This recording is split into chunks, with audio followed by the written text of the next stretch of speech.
बेशक ये लंबे समय खिच्चोतान रही है कि भाजपा जिन्नी बार मुख्यमंत्री बने प्रकाश सिंह बादल उन्नी बार जोर मारती रही कि उप मुख्यमंत्री का सानू मिले। केंद्र को जाके शिकायत भी कई बार लाती रही कि पंजाब च अकाली साडी सुनते नहीं गए, सानू रुतबा नहीं देंगे, तो कहते बीजेपी वाले चुप करा के कहते कि अजे चुप रहो समा आऊगा। पिछलियां विधान सभा चोणां चो कहते नहीं जी अड अड लड़ांगे, कहते कोई गल नहीं अड अड लड़ के देख लो, तो अंदर खाते होया कि जे लगता होया कि जोड़ के इकट्ठियां बनदी फिर बाद चो देख लेंगे, पर वो स्थिति नहीं आई यही नहीं। मतलब लोगों ने हुंजा फिर तो आम आदमी पार्टी में जिवें 92 सीटां जिताइयां तो ये जी पिछली बार मतलब जिन्नी सीटां थी वो तो भी घट गए अकाली हैं, तो इसलिए वो तो स्थिति वो खत्म होगी। बीजेपी अपनी पूरी ताकत नाल लड़ी, तुसीं इत्थों अंदाजा ला लो कि एक जिमनी चोण सी इस चोण के जित हार नाल बीजेपी की सरकार से कोई असर नहीं पैण वाला सी, केंद्र से मोदी की सरकार ना बचण वाली सी ना डिगण वाली सी, उसदे बावजूद भी अनुराग ठाकर, हरदीप पुरी है ना, गजेंद्र शेखावत ते होर पता नहीं किन्ने ही मंत्री ने इत्थे झोंके। जे 5 विधान सभा हल्के कांग्रेस कोल होण ਉਹਦੇ बावजूद भी वो किसी भी हल्के च मूहरे ना होण, किसी भी हल्के दे विच 7 च आपां गल करके हटे कि आम आदमी पार्टी मूहरे रही, 2 च बीजेपी मूहरे रही, कांग्रेस किते भी मूहरे नहीं रही। भारत दे विच 161 MLA, पंजाब दे विच 117 चों 92 MLA इन्हां कोल ने, सब तो वध MLA आम आदमी पार्टी कोल पंजाब च ने। इसे तरह दिल्ली दियां 70 दे विचों 62 MLA इन्हां कोल ने, बहुत वड्डी मार्जन है। जथेदार ज्ञानी हरप्रीत सिंह होरां नूं राघव चड्ढा की मंगणी का सद्दा आया हो तां ही गए ने, और सद्दा पूरे जोर शोर नाल आया होगा तां ही चेचे पहुंचे ने। इसलिए तय होगा कि उस दिन दिल्ली जाना, पर पता लग रहा कि उस दौरान जथेदार होरां दी बड़ी बेटी का दाखला सी किसी उच्च सिक्ख्या दे लई दिल्ली तो पार, तो जथेदार होरां ने तय शेड्यूल बना ही लैंदा, आपां आम परिवारक लोग आपां कहने दिल्ली तक तो जाना ही आ, दूए दिन उत्थे आ, क्यों मैं मुड़ के आऊँगा, तू मेरे नाल चल। तो जथेदार साहब होरां दी वो वड्डी धी आ, तो वो अपनी धी नूं अपने नाल समागम च लै गए, तो उस तो बाद वो अगले अपने दूए दिन के कारजां लई निकल गए। सो असीं उस नूं भी इस तरह बना लिया, मतलब धार्मिक स्थान पर आने वाले श्रद्धालु नूं भी सानूं शक ना देखना पैंदा, ये उस तरह का वरतारा जो पटियाले च वापरिया।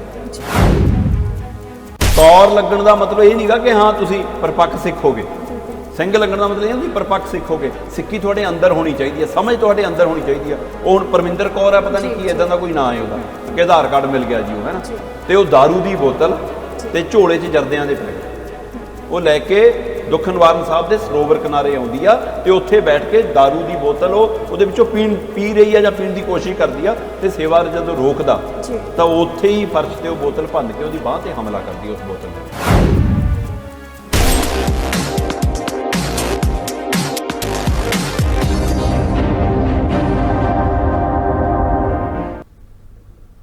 सत श्री अकाल, ग्लोबल पंजाब टीवी वेख रहे सारे दर्शकों का स्वागत। मैं Jatinder Kaur. Discussion point programme दे विच अक्सर वड्डियां खबरां ते चर्चा की जाती है। वड्डियां खबरां चाहे पंजाब दे नाल संबंधित होण जां फिर देशां विदेशां दे नाल संबंधित होण, इन्हां खबरां ते चर्चा करन दे लई हर वार दी तरह स्टूडियो विच मेरे नाल मौजूद ने सीनियर पत्रकार दीपक शर्मा चनार्थल जी। सब तो पहला प्रोग्राम डिस्कशन पॉइंट विच उन्हां दा स्वागत करदे हां। स्वागत सर तुहाडा प्रोग्राम डिस्कशन पॉइंट। शुक्रिया जतेंद्र जी, सारे दर्शकों को मेरी प्यार भरी सत श्री अकाल। दीपक जी, प्रोग्राम की शुरुआत जलंधर जिमनी चोण तो कर लेने। आम आदमी पार्टी के हिस्से वो सीट आई है, जित के जश्न मनाए गए ने, तो उत्थे ही दोवें मुख मंत्रियों के वलों सुशील रिंकू नूं वधाई भी दी गई है। पर अजिहे दे विच हुण अकाली ते भाजपा का गठजोड़ होण दीयां चर्चावां भी लगातार हो रही ने, तां इह जलंधर जिमनी चोण हारन तो बाद ही हो रही ने जां फिर होर भी कोई वजह जां गठजोड़ हो सकता है, क्योंकि लंबे समय तो भी चर्चा सी। जितेंद्र जी बिल्कुल इस गठजोड़ के टुटण के नाल ये चर्चा शुरू हो गई सी कि की गठजोड़ दोबारा होगा जी। जदों 3 खेती उन्हां दे मामले च मतलब पंजाब दे वल्लों ये दबाव हेठ आके अकाली दल गठजोड़ तोड़दा जी हैं ते बाहर आउंदे ने, तद तो ये चर्चा सी कि बीजेपी वाले कहंदे कि शुक्र है दिन चढ़िया कि हुण शायद सानू पूरे पंजाब च राज करन दा मौका मिल जाए जी। पर उस दिन तो ये गठजोड़ की दोबारा होण दीयां चर्चावां भी शुरू हो गईयां सी। जितेंद्र जी एक पहलू तो यह हुंदा कि गठजोड़ टुटण दा कारण राजनीतिक कोई अहुदियां की लड़ाई होवे जी। बेशक ये लंबे समय खिच्चोतान रही है कि भाजपा जिन्नी बार मुख्यमंत्री बने प्रकाश सिंह बादल उन्नी बार जोर मारती रही कि उप मुख्यमंत्री का सानू मिले। बेशक कोई भी जोर अजमाइश करती रही, केंद्र को जाके शिकायत भी कई बार लाती रही कि पंजाब च अकाली साडी सुनते नहीं गए, सानू रुतबा नहीं देंगे, तो कहते बीजेपी वाले चुप करा के कहते कि अजे चुप रहो समा आऊगा। ਸੋ ਇਸ ਲਈ ਉਹ ਸਾਰੇ ਚਾਹੇ ਮਸਲੇ ਬਣਦੇ ਰਹੇ, ਪਰ ਜਦੋਂ ਗੱਠਜੋੜ ਟੁੱਟਿਆ ਤਦ ਕੋਈ ਅਜਿਹਾ ਵਿਵਾਦ ਨਹੀਂ ਸੀਗਾ ਕਿ ਹਾਂ ਇਹਨੂੰ ਮੁੱਖ ਮੰਤਰੀ ਲਾਣਾ, ਇਹਨੂੰ ਉਪ ਮੁੱਖ ਮੰਤਰੀ ਲਾਣਾ, ਇਹਨੂੰ ਪ੍ਰਧਾਨ ਲਾਣਾ, ਕਿਉਂਕਿ ਉਹਨਾਂ ਦੀ ਸਰਕਾਰ ਹੀ ਨਹੀਂ ਸੀ ਉਸ ਸਮੇਂ ਪੰਜਾਬ 'ਚ ਕਾਂਗਰਸ ਦੀ ਸਰਕਾਰ ਸੀ। ਸੋ ਪਰ ਉਸ ਸਮੇਂ ਇਹ ਪੰਜਾਬ ਦੇ ਲੋਕਾਂ ਦੇ ਦਬਾਅ ਦਾ ਅਸਰ ਸੀ ਕਿ ਅਕਾਲੀ ਦਲ ਨੂੰ ਮਜਬੂਰੀ ਬਸ ਉਹ ਤੋਂ ਮੂੰਹ ਮੋੜਨਾ ਪਿਆ, ਨਹੀਂ ਉਹ ਚਾਹੁੰਦੇ ਨਹੀਂ ਸੀ, ਕਿਉਂਕਿ ਅਗਲੇ ਨੂੰ ਤਾਂ ਘਰ ਦੀ ਨੂੰਹ ਨੂੰ ਮੰਤਰੀ ਦਾ ਉਹਦਾ ਮਿਲਿਆ ਹੋਇਆ ਸੀ ਕੇਂਦਰ 'ਚ। ਇਸ ਲਈ ਉਹ ਮਜਬੂਰੀਆਂ 'ਚ ਟੁੱਟਿਆ ਗੱਠਜੋੜ, ਫਿਰ ਉਧਰ ਨੂੰ ਮਤਲਬ ਬਾਹਾਂ ਭੱਜੀਆਂ ਜਾਂਦੀਆਂ ਕਿ ਕਦੋਂ ਗਲਵੱਕੜੀ ਪੈ ਜਾਵੇ। ਇਹਦੇ ਅਸਾਰ ਦੁਬਾਰਾ ਸ਼ੁਰੂ ਹੋਏ ਜਦੋਂ ਪਿਛਲੀਆਂ ਵਿਧਾਨ ਸਭਾ ਚੋਣਾਂ 'ਚੋਂ ਕਹਿੰਦੇ ਨਹੀਂ ਜੀ ਅੱਡ ਅੱਡ ਲੜਾਂਗੇ, ਕਹਿੰਦੇ ਕੋਈ ਗੱਲ ਨਹੀਂ ਅੱਡ ਅੱਡ ਲੜ ਕੇ ਦੇਖ ਲਓ, ਤੇ ਅੰਦਰ ਖਾਤੇ ਹੋਇਆ ਕਿ ਜੇ ਲੱਗਦਾ ਹੋਇਆ ਕਿ ਜੋੜ ਕੇ ਇਕੱਠੀਆਂ ਬਣਦੀਆਂ ਫਿਰ ਬਾਅਦ 'ਚੋਂ ਦੇਖ ਲਾਂਗੇ, ਪਰ ਉਹ ਸਥਿਤੀ ਉਹ ਨਹੀਂ ਆਈ ਇਹੀ ਜੀ। ਮਤਲਬ ਲੋਕਾਂ ਨੇ ਹੁੰਝਾ ਫਿਰ ਤਾਂ ਆਮ ਆਦਮੀ ਪਾਰਟੀ ਨੂੰ ਜਿਵੇਂ 92 ਸੀਟਾਂ ਜਿਤਾਈਆਂ, ਤੇ ਇਹ ਜਿਹੜੀ ਪਿਛਲੀ ਵਾਰ ਮਤਲਬ ਜਿੰਨੀਆਂ ਸੀਟਾਂ ਸੀ ਉਹ ਤੋਂ ਵੀ ਘਟ ਗਏ ਅਕਾਲੀ ਹੈ, ਤੇ ਇਸ ਲਈ ਉਹ ਤਾਂ ਸਥਿਤੀ ਉਹ ਖਤਮ ਹੋ ਗਈ। ਪਰ ਜਦੋਂ ਪ੍ਰਕਾਸ਼ ਸਿੰਘ ਬਾਦਲ ਹੋਰਾਂ ਦਾ ਦੇਹਾਂਤ ਹੋਇਆ ਉਸ ਸਮੇਂ ਜਿਵੇਂ ਨਰਿੰਦਰ ਮੋਦੀ ਹੋਰੀ ਆਏ, ਫਿਰ ਅਮਿਤ ਸ਼ਾਹ ਹੋਰੀ ਆਏ, ਸਾਰੇ ਬੀਜੇਪੀ ਲੀਡਰਾਂ ਦੇ ਸੁਨੇਹੇ ਆਏ, ਉਹਨਾਂ ਦੀ ਆਮਦ ਹੋਈ, ਉਹਦੇ ਨਾਲ ਇੱਕ ਉਹੀ ਚਰਚਾ ਤੁਰ ਪਈ। ਜਦੋਂ ਕਿ ਉਸ ਮੌਕੇ ਇੰਨਾ ਲੰਬਾ ਸਫ਼ਰ ਪ੍ਰਕਾਸ਼ ਸਿੰਘ ਬਾਦਲ ਦਾ ਰਾਜਨੀਤੀ ਦੇ ਵਿੱਚ ਜਾਂ ਬੀਜੇਪੀ ਨਾਲ ਵਾਜਪਾਈ ਦੇ ਸਮੇਂ ਤੋਂ ਗੂਰੀ ਸਾਂਝ, ਉਹ ਤੋਂ ਵੀ ਪਹਿਲਾਂ ਸੰਘ ਦੇ ਸਮੇਂ ਜਿਹੜਾ ਮਤਲਬ ਕਿ ਜਦੋਂ ਜਨ ਸੰਘ ਬਣਿਆ ਵਾ ਸੀਗਾ ਇਹ, ਉਸ ਸਮੇਂ ਦੀ ਵੀ ਜਿਹੜੀ ਸਾਂਝ, ਸੋ ਉਹ ਸਾਰੀ ਚੱਲੀ ਆਉਂਦੀ ਦਾ ਨਤੀਜਾ ਸੀ ਕਿ ਬੀਜੇਪੀ ਦੀ ਲੀਡਰਸ਼ਿਪ ਵੱਡੀ ਗਿਣਤੀ 'ਚ ਢੁਕੀ, ਪਰ ਉਸ ਨੂੰ ਵੀ ਇਸ ਅੰਦਾਜ਼ੇ ਵਜੋਂ ਦੇਖਣ ਲੱਗਾ ਕਿ ਲੈ ਫਿਰ ਕਿਤੇ ਗੱਠ ਚੋਣ ਹੋਵੇ। ਇਹਦਾ ਅੰਦਾਜ਼ਾ ਤੁਸੀਂ ਇਸ ਗੱਲ ਤੋਂ ਲਾ ਲਓ ਕਿ ਜਲੰਧਰ ਜਿਮਨੀ ਚੋਣ ਦੇ ਵਿੱਚ ਅਕਾਲੀ ਦਲ ਔਰ ਬਸਪਾ ਮਿਲ ਕੇ ਲੜੀ, ਬੀਜੇਪੀ ਇਕੱਲੀ ਲੜੀ, ਪਰ ਬੀਜੇਪੀ ਵਾਲਿਆਂ ਨੂੰ ਇਹ ਕਹਿਣਾ ਪੈਂਦਾ ਸੀ ਬਾਰ-ਬਾਰ ਗਲੀਆਂ ਮਹੱਲਿਆਂ 'ਚ ਜਾ ਕੇ ਕਿ ਜੀ ਸਾਡਾ ਕੋਈ ਗੱਠਜੋੜ ਨਹੀਂਗਾ ਅਕਾਲੀ ਦਲ ਨਾਲ, ਅਸੀਂ ਇਕੱਲੇ ਲੜ ਰਹੇ ਹਾਂ। ਸੋ ਇਹ ਸੁਨੇਹਾ ਵੀ ਉੱਥੇ ਫੈਲਾਇਆ ਜਾ ਰਿਹਾ ਸੀਗਾ, ਹੈ ਨਾ, ਤੋ ਇਸ ਲਈ ਅਜਿਹਾ ਵੀ ਦੱਸਣਾ ਪੈ ਰਿਹਾ ਸੀ ਉਹਨਾਂ ਨੂੰ। ਪਰ ਜਿੱਦਾਂ ਹੀ ਨਤੀਜੇ ਆਏ ਤਦੇ ਬੀਜੇਪੀ ਵੀ ਅੰਦਰ ਬੈਠ ਕੇ ਵਿਚਾਰਨ ਲੱਗੀ ਕਿ ਜੇ ਆਪਾਂ ਇਕੱਠੇ ਹੁੰਦੇ ਕੀ ਜਿੱਤ ਲੈਂਦੇ ਸੀਟ। ਦੂਸਰੇ ਪਾਸੇ ਅਕਾਲੀ ਦਲ ਵੀ ਇਹ ਸੋਚ ਰਿਹਾ ਕਿ ਜੇ ਸਾਨੂੰ ਬੀਜੇਪੀ ਵਾਲੇ ਮਾੜੀ ਜਿਹੀ ਹਾਮੀ ਭਰਨ ਅਸੀਂ ਤੁਰ ਪਈਏ। ਹੁਣ ਤੁਸੀਂ ਇੱਥੋਂ ਅੰਦਾਜ਼ਾ ਲਾਓ ਜਿੰਦਰ ਜੀ, ਅਕਾਲੀ ਦਲ ਜਿਹੜਾ ਪੰਜਾਬ ਦੀ ਰਵਾਇਤੀ ਪਾਰਟੀ ਆ ਉਹ 2 ਹਲਕਿਆਂ 'ਚ ਬੀਜੇਪੀ ਤੋਂ ਪਿੱਛੇ ਰਹਿ ਗਿਆ। ਇੱਥੋਂ ਅੰਦਾਜ਼ਾ ਲਾ ਲਓ ਕਿ 4 ਮਤਲਬ 2 ਹਲਕੇ ਤਾਂ ਇਹੋ ਜਿਹੇ ਆਏ 9 ਵਿਧਾਨ ਸਭਾ ਹਲਕਿਆਂ 'ਚੋਂ ਇਹ ਜਿਮਨੀ ਚੋਣ ਦੇ ਵਿੱਚ ਜਿਨ੍ਹਾਂ 'ਚ ਸਭ ਤੋਂ ਮੂਹਰੇ ਬੀਜੇਪੀ ਆ, ਔਰ 4 ਹਲਕੇ ਇਹੋ ਜਿਹੇ ਆ ਜਿੱਥੇ ਅਕਾਲੀਆਂ ਤੋਂ ਵੀ ਮੂਹਰੇ ਆ। ਸੋ ਇਸ ਲਈ 9 ਚੋਂ 4 ਹਲਕਿਆਂ 'ਚ ਬੀਜੇਪੀ ਦਾ ਅਕਾਲੀ ਦਲ ਨਾਲੋਂ ਮੂਹਰੇ ਨਿਕਲ ਜਾਣਾ ਹੈ। ਦੂਸਰੇ ਪਾਸੇ 9 ਦੇ 9 ਵਿਧਾਨ ਸਭਾ ਦੇ ਵਿੱਚੋਂ 2 ਹਲਕਿਆਂ 'ਚੋਂ ਸਾਰਿਆਂ ਤੋਂ ਮੂਹਰੇ ਜੇਤੂ ਪਾਰਟੀ ਤੋਂ ਵੀ, ਦੂਏ ਨੰਬਰ ਆਉਣ ਵਾਲੀ ਧਿਰ ਤੋਂ ਵੀ, ਤੀਏ ਨੰਬਰ ਆਉਣ ਵਾਲੀ ਧਿਰ ਤੋਂ ਵੀ, ਸੋ ਸਾਰਿਆਂ ਤੋਂ ਮੂਹਰੇ ਨਿਕਲ ਜਾਣਾ ਇਹ ਕੋਈ ਸੰਕੇਤ ਤਾਂ ਕਰਦਾ। ਹੁਣ ਇੱਥੋਂ ਤੁਸੀਂ ਦੇਖੋ ਕਿ ਉਹ ਜਿਹੜੇ 4 ਹਲਕਿਆਂ 'ਚ ਅਕਾਲੀ ਦਲ ਤੋਂ ਮੂਹਰੇ ਰਹੀ ਆ ਬੀਜੇਪੀ, ਉਹ 4 ਹਲਕੇ ਕਿਹੜੇ ਨੇ? ਉਹ ਸ਼ਹਿਰੀ ਹਲਕੇ ਨੇ। ਇਹਦਾ ਮਤਲਬ ਸ਼ਹਿਰੀ ਵਪਾਰੀ ਵਰਗ ਜਾਂ ਪੰਜਾਬ ਦਾ ਸ਼ਹਿਰੀ ਹਿੰਦੂ ਵਰਗ ਬੀਜੇਪੀ ਕੰਨੀ ਪਿਆ। ਉਹ ਕਿਹਦਾ ਗਿਆ? ਕੀ ਉਹ ਅਕਾਲੀਆਂ ਦਾ ਟੁੱਟ ਕੇ ਗਿਆ, ਕੀ ਉਹ ਕਾਂਗਰਸ ਦਾ ਟੁੱਟ ਕੇ ਗਿਆ? ਸਭ ਤੋਂ ਵੱਡਾ ਇਹ ਸੱਟ ਕਾਂਗਰਸ ਨੂੰ ਲੱਗੀ ਆ। ਜਾਖੜ ਉਹਨਾਂ ਵਰਗਿਆਂ ਦਾ ਜਾਣਾ, ਕੈਪਟਨ ਅਮਰਿੰਦਰ ਵਰਗਿਆਂ ਦਾ ਜਾਣਾ, ਇਹ ਬੜੀ ਲੀਡਰਸ਼ਿਪ ਜਿਹੜੀ ਕਾਂਗਰਸ ਨੂੰ ਨਿਕਲ ਕੇ ਗਈ, ਉਹਦਾ ਵੀ ਖਮਿਆਜ਼ਾ। ਫਿਰ ਜਿਵੇਂ ਬੀਜੇਪੀ ਆਪਣੀ ਪੂਰੀ ਤਾਕਤ ਨਾਲ ਲੜੀ, ਤੁਸੀਂ ਇੱਥੋਂ ਅੰਦਾਜ਼ਾ ਲਾ ਲਓ ਕਿ ਇੱਕ ਜਿਮਨੀ ਚੋਣ ਸੀ ਇਹ। ਇਸ ਚੋਣ ਦੇ ਜਿੱਤ ਹਾਰ ਨਾਲ ਬੀਜੇਪੀ ਦੀ ਸਰਕਾਰ ਤੇ ਕੋਈ ਅਸਰ ਨਹੀਂ ਪੈਣ ਵਾਲਾ ਸੀ ਕੇਂਦਰ ਤੇ। ਮੋਦੀ ਦੀ ਸਰਕਾਰ ਨਾ ਬਚਣ ਵਾਲੀ ਸੀ ਨਾ ਡਿੱਗਣ ਵਾਲੀ ਸੀ। ਉਹਦੇ ਬਾਵਜੂਦ ਵੀ ਅਰੁਣਾਗ ਠਾਕਰ, ਹਰਦੀਪ ਪੁਰੀ, ਹੈ ਨਾ, ਗਜੇਂਦਰ ਸ਼ੇਖਾਵਤ ਤੇ ਹੋਰ ਪਤਾ ਨਹੀਂ ਕਿੰਨੇ ਹੀ ਮੰਤਰੀ ਬੀਜੇਪੀ ਨੇ ਇੱਥੇ ਝੋਂਕੇ। ਸੋ ਇਸ ਲਈ ਉਹ ਜਿਸ ਤਾਕਤ ਨਾਲ ਲੜੇ ਸੀ, ਜਦੋਂ ਜਤਿੰਦਰ ਜੀ ਜਿਹੜੀਆਂ ਦੂਜੇ ਤੀਜੇ ਚੌਥੇ ਨੰਬਰ ਵਾਲੀਆਂ ਧਿਰਾਂ ਹੁੰਦੀਆਂ ਨੇ ਨਾ, ਉਹ ਫਿਰ ਜਿੱਤ ਹਾਰ ਨਹੀਂ ਦੇਖਦੇ, ਉਹ ਦੇਖਦੇ ਕਿ ਅਸੀਂ ਕਿਤੋਂ ਮੂਹਰੇ ਆ, ਕਿੰਨੀਆਂ ਵੋਟਾਂ ਸਾਡੀਆਂ ਵੱਧ ਨੇ ਕਿੰਨੀਆਂ ਘੱਟ ਨੇ। ਤੁਸੀਂ ਇੱਥੋਂ ਅੰਦਾਜ਼ਾ ਲਾਓ ਕਿ 1,58,445 ਵੋਟਾਂ ਪਈਆਂ ਅਕਾਲੀ ਉਮੀਦਵਾਰ ਨੂੰ, ਤੀਜੇ ਨੰਬਰ ਤੇ ਆਇਆ। ਚੌਥੇ ਨੰਬਰ ਤੇ ਭਾਜਪਾ ਆਈ ਆ, ਭਾਜਪਾ ਨੂੰ 1,34,800 ਵੋਟਾਂ ਪਈਆਂ। ਲਗਭਗ ਦੋਆਂ ਨੂੰ 3 ਲੱਖ ਦੇ ਕਰੀਬ ਵੋਟ ਹੋ ਗਈ, 1.5 ਲੱਖ ਦੀ ਜੇ ਤੁਸੀਂ ਐਵਰੇਜ ਕੱਢੋ ਤਾਂ। ਇਸ ਹਵਾਲੇ ਨਾਲ ਜਦੋਂ ਅਸੀਂ ਦੇਖਦੇ ਹਾਂ ਲਗਭਗ 3 ਲੱਖ ਵੋਟ, ਅਗਲੇ ਕਹਿੰਦੇ ਜੇ ਅਸੀਂ ਇਕੱਠੇ ਲੜਦੇ ਜਿੱਤ ਲੈਂਦੇ। ਤੇ ਪਿੱਛੋਂ ਬਸਪਾ ਨੇ ਕਹਿੰਦੇ ਅਕਾਲੀ ਦਲ ਵਾਲਿਆਂ ਦੇ ਪਿੱਠ ਤੇ ਹੱਥ ਮਾਰ ਕੇ ਕਿਹਾ ਭੁੱਲੋ ਉਹਨਾਂ ਚੋਂ 50-60% ਵੋਟਾਂ ਸਾਡੀਆਂ ਨੇ, ਤੁਹਾਡੀਆਂ ਨਹੀਂ, ਸਾਡੀ ਵਾਲੀਆਂ ਘਟਾ ਕੇ ਜੋੜੋ, ਫਿਰ ਪਤਾ ਲੱਗੂ ਤੁਸੀਂ ਕਿੱਥੇ ਹੋ। ਸੋ ਇਸ ਲਈ ਜਦੋਂ ਇਸ ਹਵਾਲੇ ਨਾਲ ਆਪਾਂ ਦੇਖਦੇ ਹਾਂ, ਪਰ ਹੁਣ ਇਹਦਾ ਦੂਸਰਾ ਪਹਿਲੂ, ਹੁਣ ਬੀਜੇਪੀ ਵਾਲਿਆਂ ਚੋਂ ਅਕਾਲੀ ਦਲ ਨੂੰ ਕਹਿਣ ਨੂੰ ਇਹ ਕਿ ਬੀਜੇਪੀ ਵਾਲੇ ਸਭ ਤੋਂ ਪਿੱਛੇ ਨੇ ਜੀ। ਅਸੀਂ ਦੇਖੋ ਜੀ ਸੰਗਰੂਰ ਵਾਲਾ ਦਾਗ ਧੋਤਾ, ਅਸੀਂ ਤਾਂ ਜੀ 30 ਤੇ ਆਏ। ਉਹ ਕਹਿੰਦੇ ਭਾਈ ਖੜ, ਪਹਿਲਾਂ ਅੰਕੜੇ ਦੇਖ। ਸ਼ਹਿਰਾਂ ਦੇ ਵਿੱਚ ਜਿਹੜਾ ਜਲੰਧਰ ਸ਼ਹਿਰੀ ਵੋਟ ਹੈ ਉਹ ਬੀਜੇਪੀ ਨੂੰ 28% ਪੈ ਗਈ। ਸਾਰੇ ਉਮੀਦਵਾਰਾਂ ਦੇ ਹਵਾਲੇ ਨਾਲ ਜਦੋਂ ਮੈਂ ਦੇਖਦਾ 28% ਵੋਟ ਭਾਜਪਾ ਲੈ ਗਈ ਸ਼ਹਿਰੀ ਖੇਤਰ ਦੇ ਵਿੱਚੋਂ, ਮਤਲਬ ਕਿ ਵੱਧ ਵੋਟ ਲੈ ਗਈ ਉਹ। ਇਸੇ ਤਰ੍ਹਾਂ ਜਦੋਂ ਪਿੰਡੂ ਆਪਾਂ ਉਹਦੀ ਗੱਲ ਕਰਦੇ ਹਾਂ ਸ਼ਹਿਰੀ ਖੇਤਰ ਦੀ ਅਕਾਲੀ ਦਲ ਦੀ, ਤਾਂ ਅਕਾਲੀ ਦਲ ਨੂੰ ਸਿਰਫ 20% ਦੇ ਕਰੀਬ ਵੋਟ ਪੈ ਰਹੀ ਆ। ਅਕਾਲੀ ਦਲ ਉੱਥੇ ਘੱਟ ਆ, ਪਰ ਪਿੰਡਾਂ ਦੇ ਵਿੱਚ ਬੀਜੇਪੀ 28% ਵੋਟ ਲੈ ਗਈ। ਪਿੰਡਾਂ 'ਚ ਬੇਸ਼ੱਕ ਅਕਾਲੀ ਦਲ ਨੂੰ ਉਹਨਾਂ ਨੂੰ ਵੱਧ ਵੋਟ ਮਿਲੀ, ਪਰ ਉਹ 28% ਵੋਟ ਪਿੰਡਾਂ 'ਚੋਂ ਵੀ ਲੈ ਗਈ, ਜਦੋਂ ਕਿ ਉਹਨਾਂ ਕਹਿੰਦੇ ਸਾਡੀ ਘੱਟ ਹੈ। ਅਕਾਲੀ ਦਲ ਸ਼ਹਿਰਾਂ 'ਚ 20% ਤੇ ਆ ਗਿਆ। ਸੋ ਇਸ ਲਈ ਇੱਥੇ ਹਵਾਲਾ ਹੁੰਦਾ ਕਿ ਇਹਦਾ ਮਤਲਬ ਸ਼ਹਿਰੀ ਵੋਟ ਬੀਜੇਪੀ ਕਰਨੀ ਗਈ ਆ, ਤੇ ਪਿੰਡਾਂ 'ਚ ਵੀ ਉਹਨਾਂ ਦੇ ਪੈਰ ਲੱਗਣ ਲੱਗੇ ਨੇ। 28% ਵੋਟ ਥੋੜੀ ਨਹੀਂ ਹੈ। ਚੌਥੇ ਨੰਬਰ ਤੇ ਆ ਲਓ, ਮੈਂ ਜੇਕਰ ਮੈਂ ਗੱਲ ਕਰਾਂ ਤਾਂ 2 ਹਲਕੇ ਜਲੰਧਰ ਉੱਤਰੀ ਤੇ ਜਲੰਧਰ ਸੈਂਟਰਲ, 2 ਅਜਿਹੇ ਨੇ ਜਿਹੜੇ 9 ਦੇ 9 ਹਲਕਿਆਂ ਦੇ ਵਿੱਚ 2 ਹਲਕੇ ਇਹੋ ਜਿਹੇ ਨਿਕਲੇ, 2 ਜਲੰਧਰ ਉੱਤਰੀ ਤੇ ਜਲੰਧਰ ਸੈਂਟਰਲ, ਜਿੱਥੇ ਬੀਜੇਪੀ ਆਮ ਆਦਮੀ ਪਾਰਟੀ ਤੋਂ ਵੀ ਮੂਹਰੇ ਰਹੀ, ਜਿੱਥੇ ਬੀਜੇਪੀ ਕਾਂਗਰਸ ਤੋਂ ਵੀ ਮੂਹਰੇ ਰਹੀ, ਜਿੱਥੇ ਬੀਜੇਪੀ ਅਕਾਲੀਆਂ ਤੋਂ ਵੀ ਮੂਹਰੇ ਰਹੀ। ਇਹਨਾਂ ਨੂੰ ਪਈਆਂ ਜੀ 31,550 ਦੇ ਕਰੀਬ ਵੋਟਾਂ ਜਲੰਧਰ ਉੱਤਰੀ ਤੋਂ, ਜਦੋਂ ਕਿ ਆਮ ਆਦਮੀ ਪਾਰਟੀ ਨੂੰ ਪਈਆਂ 30,290, ਇੱਥੇ ਆਮ ਆਦਮੀ ਪਾਰਟੀ ਤੋਂ ਵੀ ਮੂਹਰੇ। ਦੂਸਰੇ ਨੰਬਰ ਤੇ ਜਲੰਧਰ ਸੈਂਟਰਲ ਦੇ ਵਿੱਚ 25,270 ਦੇ ਕਰੀਬ ਵੋਟਾਂ ਪਈਆਂ ਬੀਜੇਪੀ ਨੂੰ, ਜਦੋਂ ਕਿ 24,716 ਵੋਟਾਂ ਪਈਆਂ ਭਾਜਪਾ ਨੂੰ, ਮਾਫ ਕਰਨਾ ਆਪ ਨੂੰ, ਉਹ ਦੂਏ ਨੰਬਰ ਤੇ ਆਉਂਦੀ ਹੈ। ਤੇ ਅਕਾਲੀਆਂ ਨਾਲੋਂ ਕਿਤੇ ਪਿੱਛੇ ਨੇ। ਇੱਧਰ 31,000 ਵੋਟਾਂ ਪੈ ਰਹੀਆਂ, ਉਧਰ 6500 ਵੋਟ ਪੈ ਰਹੀ ਹੈ ਅਕਾਲੀ ਦਲ ਨੂੰ, ਉਧਰ 25,000 ਵੋਟ ਪੈ ਰਹੀ ਹੈ, ਉਧਰ 5,000 ਵੋਟ ਪੈ ਰਹੀ ਹੈ। ਉਧਰ ਇੱਕ ਥਾਂ ਜਲੰਧਰ ਪੱਛਮੀ 'ਚ 21,000 ਵੋਟ ਪੈ ਰਹੀ ਹੈ, 21,800 ਕੁਛ ਵੋਟ ਪੈ ਰਹੀ ਹੈ ਬੀਜੇਪੀ ਨੂੰ, ਅਕਾਲੀਆਂ ਨੂੰ 6200 ਵੋਟ ਪੈ ਰਹੀ ਹੈ। ਇਸੇ ਤਰ੍ਹਾਂ ਜਲੰਧਰ ਕੈਂਟ 'ਚ 17,000 ਤੋਂ ਵੱਧ ਵੋਟ ਪੈ ਰਹੀ ਹੈ ਬੀਜੇਪੀ ਨੂੰ, ਤੇ ਅਕਾਲੀਆਂ ਨੂੰ 14,000 ਵੋਟ ਪੈ ਰਹੀ ਹੈ। ਸੋ ਇਸ ਲਈ ਅਕਾਲੀ ਦਲ 4 ਹਲਕਿਆਂ 'ਚ ਪਿੱਛੇ ਰਹੇ। ਹੁਣ ਅਕਾਲੀ ਦਲ ਸੋਚ ਰਿਹਾ, ਇਸ ਵਿੱਚ ਕੋਈ 2 ਰਾਏ ਨਹੀਂ ਜੀ।